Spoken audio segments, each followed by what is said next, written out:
మంత్రి గుమ్మడి సంధ్యారాణి పిఏ సతీష్ కేసులో పోలీసుల అరాచకం రోజు రోజుకు పెరిగిపోతోంది. పిఏపై కేసు పెట్టిన బాధితురాలిని ఆమె బంధువు దేవిప్రసాద్ నే పోలీసులు అదుపులోకి తీసుకున్నారు. వీరిద్దరూ 2 రోజులుగా పోలీసుల అదుపులో ఉన్నట్లుగా తెలుస్తోంది. బాధితులపైనే కేసు నమోదు చేసి అరెస్ట్ చేయడానికి పోలీసులు సన్నాహాలు చేస్తున్నట్లుగా సమాచారం. అత్యాచారం కేసులో మంత్రి సంధ్యారాణి పిఏ సతీష్ ను ఇప్పటివరకు పోలీసులు టచ్ చేయలేదు. పోలీసుల తీరుపై స్థానికంగా తీవ్ర విమర్శలు వెల్లువెత్తుతున్నాయి.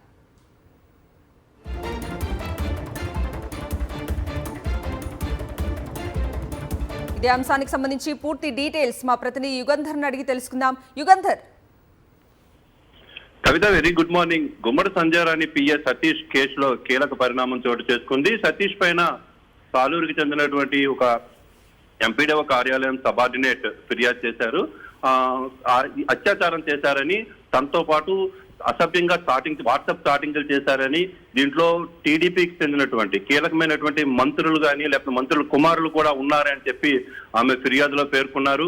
అయితే ఈ ఫిర్యాదు పైన దాదాపు 1 నెల రోజులు కావస్తుంది. గత నెల 27వ తేదీన ఈ ఫిర్యాదుని పోలీసులు నమోదు చేశారు. ఇప్పటి వరకు ఇన్వెస్టిగేషన్ పేరుతో తీవ్రమైనటువంటి జాప్యం చేసుకుంటూ వచ్చారు. తాజాగా ఈ రోజైతే ఫిర్యాదు చేసినటువంటి బాధితురాలకి సహాయం చేసినటువంటి ఆయన కుటుంబ సభ్యులని మొన్నగా అదుపులోకి తీసుకున్నారు. పోలీసుల అదుపులోనే ఉంచి వాళ్ళు విచారణ చేపట్టారు. విచారణ చేపట్టిన తర్వాత ఇది సైబర్ క్రైమ్ కిందకు వస్తుంది.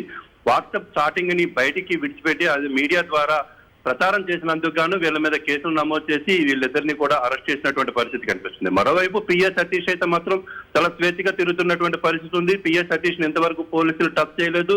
అత్యాచారం జరిగిందనే ఆధారాలు ఉన్నాయి. సీసీ కెమెరా ఫుటేజ్ ఉంది. పలుమార్లు బాధితురాలు ఇంటికి వెళ్లి బెదిరించినటువంటి వీడియో కూడా బాధితురాలే స్వయంగా తీసి పోలీసులకి సాక్ష్యాలు అందజేసినటువంటి నేపథ్యం కూడా ఉంది. అయినప్పటికీ కూడాను వాళ్ళని పోలీసులు ఇంతవరకు విచారణ చేయలేదు కానీ, లేకపోతే స్టేషన్ కి పిలిపించి ఆ కోణంలో ఎంక్వైరీ చేయలేదు. పూర్తిగా ఇది ఒక సైబర్ నేరం.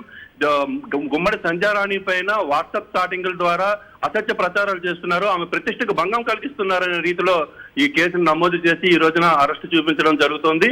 మరోవైపు అత్యాచారం కేసునైతే మాత్రం పూర్తిగా నీరు ఆడుతున్నటువంటి పరిస్థితి అయితే మనకు కనిపిస్తుంది. దీని మీద సాలూరు ప్రాంతంలోని ప్రజలంతా కూడా తీవ్ర విస్మయం వ్యక్తం చేస్తున్నటువంటి పరిస్థితి మనకు కనిపిస్తుంది. Kavitha. Right Yugandhar, thank you.